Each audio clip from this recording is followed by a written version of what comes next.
asalaamaaleykum. aleykum salaam maa ngi ziar. maa ngi si jàmm. waaw ñu ngi sant bu baax mu ngi baax. naka fu nga demoon. ah basketball naka wu. yéen ñu ngi cool. mais en tout cas kontaan na si yow Sénégal yëpp kontaan na. on est ensemble ñoo far. alors tey noo gisee concert. waaw c'est nice hein, c'est nice. Il est là, il chante pour la jeunesse et gis nga xale yi li nga xam ne noonu la ñuy enjoyé nga xam ne il est aimé au Sénégal donc man nag maa ngi soog am chance xam moom mooy kan xale yi moo tax ma xam ko et tout mais mu ngi def liggéey bu am solo quand même waaw. alors concert yi mel nii lan la mën a apporter ci musique sénégalaise. comme.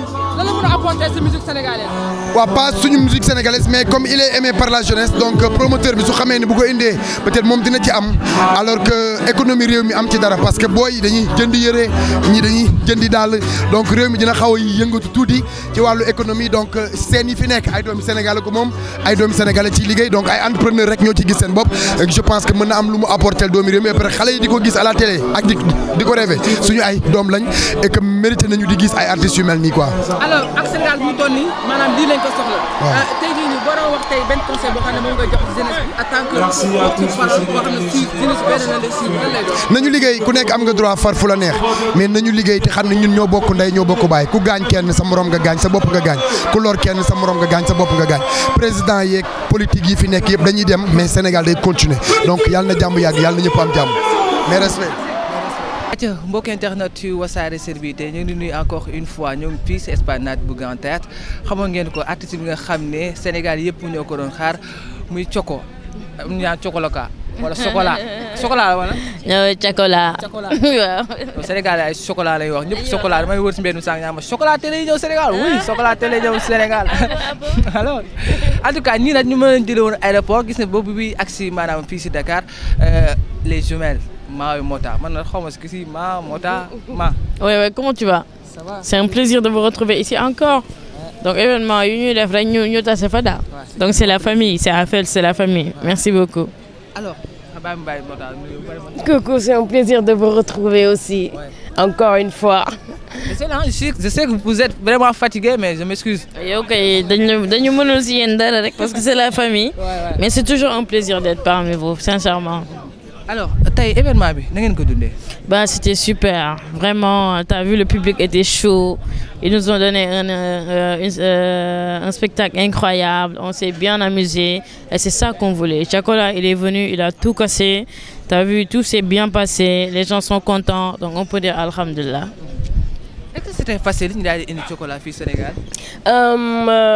yomb na yombul parce que dans la vie il ne faut rien prendre pour acquis bu bëggee dara mu am résultat rek day jar nga liggéey ko mais comme ñi ko organisé muy Sénervision Moustapha Dieng donc Barak Adama aussi mu représenté H24 Musique c'est des professionnels ils ont l'habitude de faire de grands événements de Paris à Dakar et de Dakar à Paris donc mën naa ne vraiment yomboon na.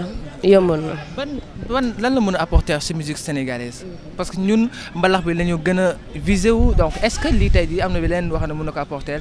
Ah bien sûr peut-être des sens publics. Ah oui en termes de link en termes de promotion artistique en termes d'ouverture aujourd'hui artistes yi bu yaakaar dañu ñëw nii rek jouer rek mooy loolu de ils ont d'excellents rapports avec les promoteurs su mel ni Barak dans les émissions qu'on a fait ensemble dans la promotion de l'événement gis nga comment il a apprécié Bilou donc il y a beaucoup de surprises qui vont venir après et surtout dans la promotion de la destination Sénégal tey événement yu mel nii day tax artistes yi yëpp dañuy bëgg ñëw Sénégal ba pare loolu day permettre que l'on mette notre pays en exergue te pour ces deux raisons rek war na tax ñu war ci gën a mën a góorgóorlu war ci gën a mën a góorgóorlu mais surtout war ci gën a mën a fësal suñu ay artistes pour moi c'est ça le plus important.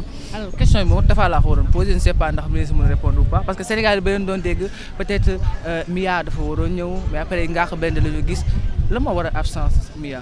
Absence Mia je pense que c'est une surprise pour tout le monde parce que même nous on l'a annoncé à la scène dans la scène mais pour le moment on n'a pas encore les raisons de son absence man kay li may wax mooy yàlla na nekk jàmm.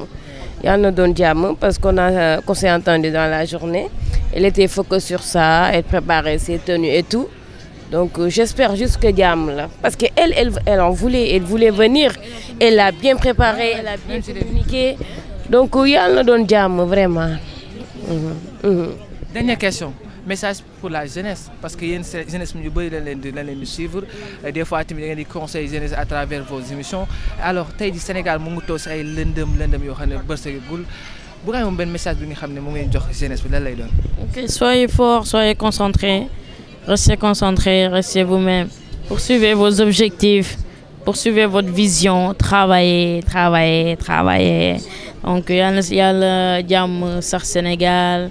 Ok, Sénégal, c'est ça le plus important. Mais travaillez, restez focus, travaillez, c'est ça le message. Job def pat. Job def pat, surtout am vision, t'essayes pas objectif. C'est ça en fait. C'est ça. Yeah. Merci beaucoup. Kontaan nañu bu baax a baax. Ñoo frère, merci à Wassare TV. Yes, ça bouge pas. Thank you. Atia, merci beaucoup.